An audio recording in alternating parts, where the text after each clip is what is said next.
కుటుంబ నియంత్రణ, family planning.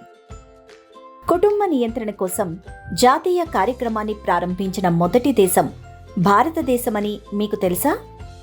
కుటుంబ నియంత్రణ అనగా ఫ్యామిలీ ప్లానింగ్ కార్యక్రమం 1952 సంవత్సరంలో ప్రారంభమైంది. జనాభా పెరుగుదలను నివారించడం, పునరుత్పత్తి ఆరోగ్యాన్ని ప్రోత్సహించడం మరియు మాతృ, శిశు మరియు బాల మరణాల రేటును తగ్గించడం ఈ కార్యక్రమం యొక్క లక్ష్యాలు. ఈరోజు కుటుంబ నియంత్రణ గురించి మరింత తెలుసుకుందాం రండి. ఈయన రమేష్ మరియు ఈయన సురేష్. ఇద్దరికీ సొంత దుకాణం ఉంది మరియు వ్యాపారం బాగా సాగుతుంది. పెళ్లైన 2 ఏళ్ల తర్వాత ఇద్దరికీ ఒక్కొక్క సంతానం పుట్టింది. ఇద్దరి భార్యలు, పిల్లలు, ఇల్లు, కుటుంబాన్ని చూసుకోవడంలో బిజీగా ఉన్నారు. 1.5 ఏళ్ల తర్వాత రమేష్కు 2వ బిడ్డ జన్మించాడు.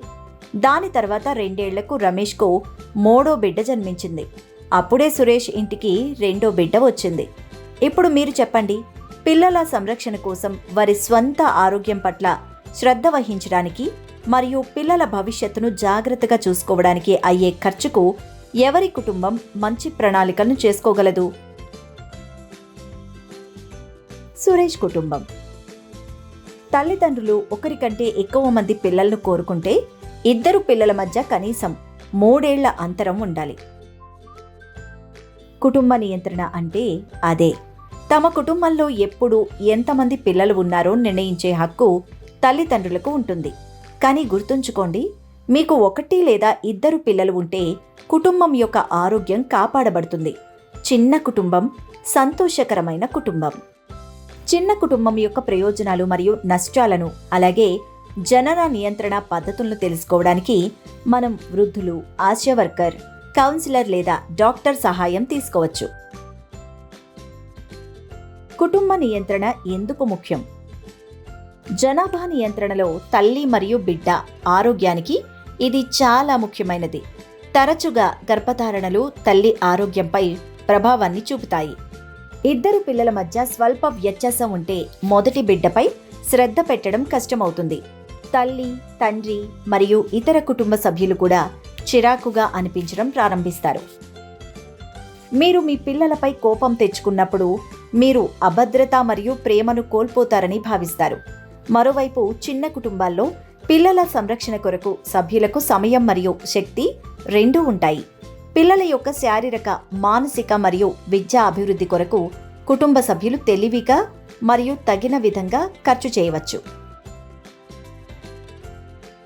కుటుంబ నియంత్రణ మార్గాలు పురుషులు మరియు మహిళలు ఇద్దరికీ అందుబాటులో ఉన్నాయి. ఈ మార్గాలు శాశ్వత లేదా తాత్కాలిక రకంగా ఉంటాయి. ఎవరైనా కొంతకాలం పిల్లలను కోరుకోవడం లేదు, కానీ భవిష్యత్తులో పిల్లలు కావాలనే ఆకాంక్షను కలిగి ఉంటే అప్పుడు తాత్కాలిక మార్గాలు ఉపయోగించబడతాయి. నిరోధు వంటి కండోమ్లతో పాటు కాపర్ టీ, గర్భ నిరోధక మాత్రలు, గర్భ నిరోధక ఇంజెక్షన్లు వంటివి కుటుంబ నియంత్రణ యొక్క కొన్ని తాత్కాలిక మార్గాలు. వర్తమానంలో లేదా భవిష్యత్తులో సంతానం కోరుకోని పురుషులు మరియు మహిళలు శాశ్వత మార్గాలను ఉపయోగించవచ్చు. మహిళల్లో ట్యూబెక్టమీ, పురుషుల్లో వాసెక్టమీ శాశ్వత మార్గం. డాక్టర్ సలహా మేరకు వీటిలో దేనినైనా అవలంబించవచ్చు. కొన్ని వాస్తవాలు. అవాంఛిత గర్భం. కుటుంబ నియంత్రణ సాధనాలు ఉపయోగించకపోవడం, కౌమార దశలో హఠాత్తుగా సెక్స్ చేయడం లేదా లైంగిక వేధింపుల వల్ల అవాంఛిత గర్భాలు సంభవించవచ్చు. అటువంటి పరిస్థితిలో బిడ్డకు జన్మనివ్వాలా వద్దా అని నిర్ణయించుకోవడం మహిళల హక్కు. భారతదేశంలో మెడికల్ టర్మినేషన్ ఆఫ్ ప్రెగ్నెన్సీ ఎంటిపి చట్టం 1971 ప్రకారం అధీకృత డాక్టర్ సలహాతో మహిళలు సురక్షితమైన మరియు చట్టబద్ధమైన గర్భస్రావం అనగా అబార్షన్ చేయడానికి అనుమతించబడతారు.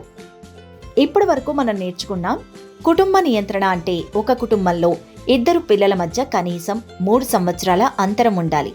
తమ కుటుంబంలో ఎప్పుడు ఎంతమంది పిల్లలు ఉంటారో నిర్ణయించే హక్కు తల్లిదండ్రులకు ఉంటుంది. జనాభా నియంత్రణ, తల్లి మరియు పిల్లల ఆరోగ్యం, పిల్లల సరైన సంరక్షణ కుటుంబ నియంత్రణ యొక్క లక్ష్యాలు. కుటుంబ నియంత్రణ అనేది పురుషులు మరియు మహిళలు ఇద్దరికీ సంబంధించినది మరియు ఈ మార్గాలు శాశ్వత లేదా తాత్కాలిక రకం కావచ్చు. గర్భనిరోధక మాత్రలు మరియు ఇంజెక్షన్, కాపర్ టీ అనేవి గర్భనిరోధక తాత్కాలిక మార్గాలు. ట్యూబెక్టమీ, వాసెక్టమీ అనేవి గర్భనిరోధక శాశ్వత మార్గాలు. మీకోసం ఒక పని. కుటుంబ నియంత్రణ యొక్క సహజ మార్గం మీకు తెలుసా? ఇది మహిళల ఋతుస్రావంతో ముడిపడి ఉంటుంది. ఈ సహజ పద్ధతి గురించి తెలుసుకోండి.